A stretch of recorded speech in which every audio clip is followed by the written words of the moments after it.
Jadi saya pikir Galarua punya kewajiban ya, karena kita mencintai bangsa ini, negara ini. Kita nggak mau bangsa kita ini menjadi bangsa yang suka ancam-ancam, bunuh-bunuh, ya.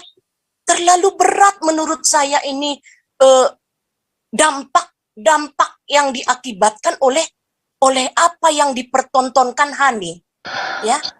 Yang kedua, sama dengan yang Purwakarta ya, Bupati Purwakarta. Dia mempertontonkan bagaimana dia menyegel satu tempat yang biasa dipergunakan untuk beribadah dengan alasan tidak ada izin. Namun, apakah dia bisa mempertontonkan kepada rakyat Indonesia ini bahwa beberapa gereja, beberapa masjid, banyak masjid di sekitar area tempat ibadah GKPS itu, adakah dia mempertontonkan, oh ini masjid di sekitar sini ada IMB-nya, ada izinnya, ini. Oleh karena itu, rumah ini yang dijadikan ibadah karena belum ada izin, saya segel. Karena yang ini pada punya. Enggak ada, gitu loh. Dia tidak menunjukkan, karena saya sangat yakin bahwa masjid-masjid sekitar rumah ibadah GKPS itu tidak mempunyai IMB. Jadi hampir sama ya, karakter yang dipertontonkan oleh Bupati Purwakarta ini hampir sama dengan karakter yang dipertontonkan oleh Hani Kristianto. Nah, apakah ini kita biarkan?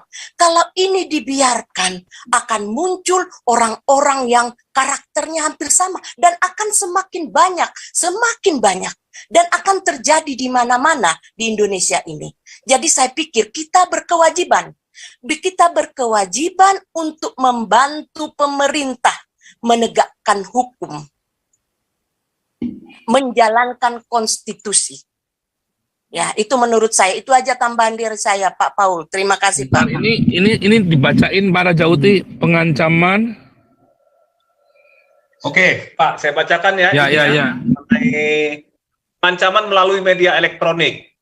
Jika pengancaman dilakukan melalui media elektronik, baik media sosial atau media lainnya, aku dapat dijerat dengan pasal 29 Undang-Undang ITE, pasal 45B, Undang-Undang 19 tahun 2016.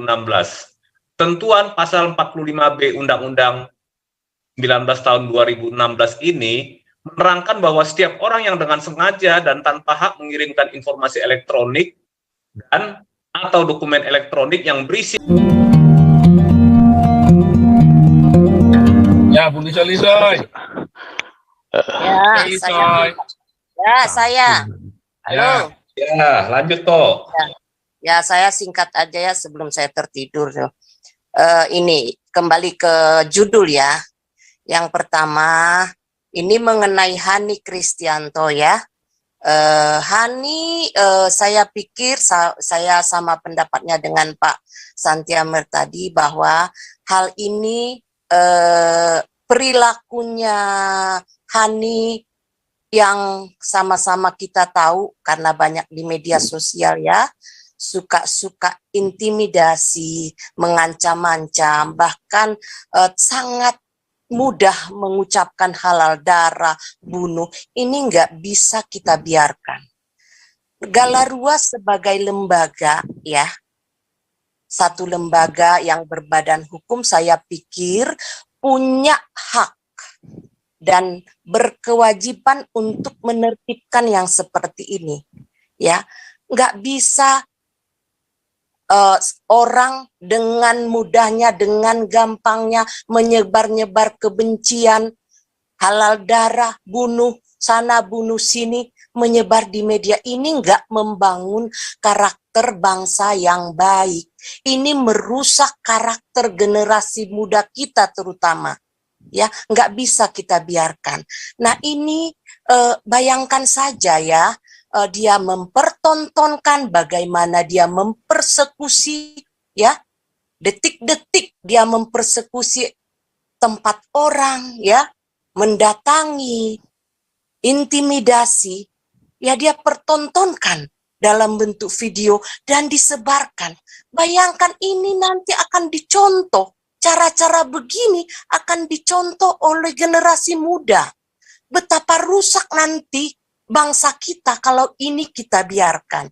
Nah, di sisi lain, kita melihat lagi, kebetulan staf admin Galarua sudah mengumpulkan data-data berupa video di dalam YouTube yang dia sebarkan, mulai dari sudah sekian lama ya, beberapa tahun yang lalu video-videonya sudah banyak yang kita kumpul. Di dalam video itu saya juga udah Pak Santi Amir ya sudah lihat juga ya, bagaimana dalam video itu dia menghina kekristenan juga gitu loh. Nah, motif gini kan, dia membuat statement-statement halal darah dan segala macam, ancam dan segala macam, praktik mempersekusi dia pertontonkan seperti apa ya. Ini kan ya yang saya duga ini motifnya kan motif bela agama ya. Artinya dia menganggap orang lain menghina agamanya, menghina imannya. Sementara di sisi lain kita juga punya data, kita mengetahui karena tersebar dia juga menghina kekristenan. Kristen dengan Islam sama saja ya posisinya di dalam negara ini sesuai dengan konstitusi di negara ini. Nah, punya hak apa dia mempersekusi atau menyebar-nyebar kebencian, ancaman, pembunuhan halal darah, sementara itu standar itu dia nggak pergunakan juga ke yang lain. Jadi standarnya ini nggak dia pergunakan untuk agama yang lain. Jadi ini menurut saya ini nggak bisa kita biarkan. Ini bukan mendidik bangsa ya, nggak. Ini mengajarkan atau membuat akan menjamunya orang-orang yang model-model karakter seperti ini. Ya, jadi saya pikir Galarua punya kewajiban ya, karena kita mencintai bangsa ini, negara ini. Kita nggak mau bangsa kita ini menjadi bangsa yang suka ancam-ancam, bunuh-bunuh, ya. Terlalu berat menurut saya ini dampak yang diakibatkan oleh apa yang dipertontonkan Hani, ya. Yang kedua, sama dengan yang Purwakarta ya, Bupati Purwakarta. Dia mempertontonkan bagaimana dia menyegel satu tempat yang biasa dipergunakan untuk beribadah dengan alasan tidak ada izin. Namun, apakah dia bisa mempertontonkan kepada rakyat Indonesia ini bahwa beberapa gereja, beberapa masjid, banyak masjid di sekitar area tempat ibadah GKPS itu, adakah dia mempertontonkan, oh ini masjid di sekitar sini ada IMB-nya, ada izinnya, ini. Oleh karena itu, rumah ini yang dijadikan ibadah karena belum ada izin, saya segel. Karena yang ini pada punya. Enggak ada, gitu loh. Dia tidak menunjukkan, karena saya sangat yakin bahwa masjid-masjid sekitar rumah ibadah GKPS itu tidak mempunyai IMB. Jadi hampir sama ya, karakter yang dipertontonkan oleh Bupati Purwakarta ini hampir sama dengan karakter yang dipertontonkan oleh Hani Kristianto. Nah, apakah ini kita biarkan? Kalau ini dibiarkan, akan muncul orang-orang yang karakternya hampir sama dan akan semakin banyak dan akan terjadi di mana-mana di Indonesia ini. Jadi saya pikir kita berkewajiban untuk membantu pemerintah menegakkan hukum, menjalankan konstitusi. Ya, itu menurut saya. Itu aja tambahan dari saya, Pak Paul. Terima kasih, Pak. Ini dibacain para Jauti pengancaman. Oke, Pak, saya bacakan ya. Ya. Mengenai pengancaman melalui media elektronik. Jika pengancaman dilakukan melalui media elektronik, baik media sosial atau media lainnya, aku dapat dijerat dengan pasal 29 Undang-Undang ITE, pasal 45B Undang-Undang 19 tahun 2016. Tentuan pasal 45B Undang-Undang 19 tahun 2016 ini menerangkan bahwa setiap orang yang dengan sengaja dan tanpa hak mengirimkan informasi elektronik dan atau dokumen elektronik yang berisi ancaman kekerasan atau menakut-nakuti yang ditujukan secara pribadi dipidana dengan pidana penjara paling lama 4 tahun atau denda paling banyak 750 juta. Jadi buat para apologet, ini ayat ini bisa jadi pegangan kalau misalkan nanti ada yang mendapat ancaman ataupun misalkan intimidasi ataupun persekusi, ini bisa kita gunakan gitu. Itu kira-kira Pak Paul. Ya tentunya dengan inilah ya, mungkin kalau penasehat hukum nanti bisa menjelaskan lebih jauh soal ini gitu. Ini delik aduan atau delik hukum ya? Aduan Pak. Delik aduan ya? Aduan. Jadi harus yang bersangkutan dong yang laporin ya? Nah ini dia Pak, ini kalau ini kan ada pasal yang lain lagi, pasal pengancaman diatur dalam KUHP.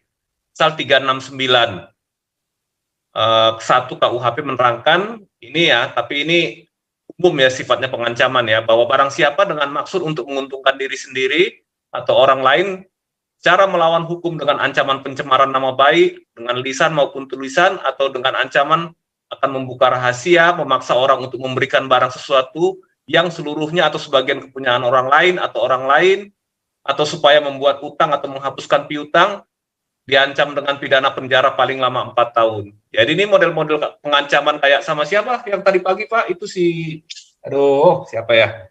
Andy itu juga bisa Pak. Bisa dikenakan. Bisa ya itu ya. Coba bisa aja. Masuk, Pak. Setidaknya sebetulnya gini loh, setidaknya ya Galarua bisa melopori untuk bikin nota keberatan. Karena ini disebar di media sosial. Kita nggak suka aja pokoknya begini. Ini kan tidak mendidik ini kan. Betul Pak. Betul. Karena ini udah masuk di media sosial Pak Paul. Dan sengaja dia sebarkan. Sengaja disebarkan berkali-kali. Ya. Dan terjadinya berkali-kali. Dan itu kan jadi tidak mendidik. Betul Pak. Ya kan, apalagi dia dikenal sebagai tokoh Islam. Nah kalau begitu kan seperti ini kan sebetulnya dia bisa masuk penjara nih, karena namanya kan mengumbar kebencian kan. Bisa dong, iyalah. Ya harusnya bisa masuk penjara ini. Harusnya. Kita nanti bisa discuss lah dengan pengacara. Nah coba kita lihat nanti ya. Nanti jangan kayak si Ganjar mau ngusir Israel dari U20 malah dia yang terusir kan. Nanti si Yani mau ngancam-ngancam nggak taunya dia yang masuk penjara gara-gara ngancam ya kan. Boleh juga dicoba tuh ya. Dicoba juga, dijajal juga nih. Ya kan. Katanya dia kebal hukum sih. Soalnya polisinya backingin dia katanya. Kalau kebal hukumnya itu tadi siapa di belakang dia kan itu. Iya. Soalnya kan berapa kali dilaporin polisi dia nggak bisa ditangkap. Ya kita cari siapa yang memberikan kekebalan itu Pak. Sama Yudi Mulyana juga dulu pengancaman kan, terus dilaporin polisi juga nggak bisa dimasukkan, nggak bisa, malah disuruh minta maaf Yudi Mulyananya katanya. Nggak bisa Pak. Seperti ini, bisa-bisa pembunuh-pembunuh pada lahir dari Indonesia ini. Iya, ya gara-gara si Hani Christian ini. Ya iya dong, nggak bisa dong Pak. Ya kita lihat aja kan, memang Indonesia mau macam apa ya kan. Memang kayak tadi ya, kenapa tadi si Jai Melaneser benar ya. Sebetulnya Soekarno dari awal bukannya salah loh. Bukannya Soekarno salah ya, tetapi para pelaku sejarah ini kemudian dia buta literasi, ya. Sama, kenapa? Karena buta literasi. Karena konteksnya kalau zaman dulu Muhammad itu naik onta, ya sekarang nggak boleh naik mobil kan begitu kan. Zaman Muhammad nggak ada musik, nah, sekarang juga nggak boleh main musik. Zaman Muhammad nggak ada ini, sekarang juga nggak boleh kan begitu kan. Nah zaman Soekarno juga sama, zaman Soekarno benci Palestina, sampai sekarang sampai nanti kiamat juga Indonesia kudu benci kudu benci Israel. Nah, karena buta literal ya, dia nggak tahu kenapa konteksnya apa waktu itu. Nanti sama nih si Hani gini kan, mungkin bunuh. Pak Paul. Ya. Kita nggak. Kau bilang kau menang debat, lawan domba yang sesat. Kau bilang banyak yang tobat.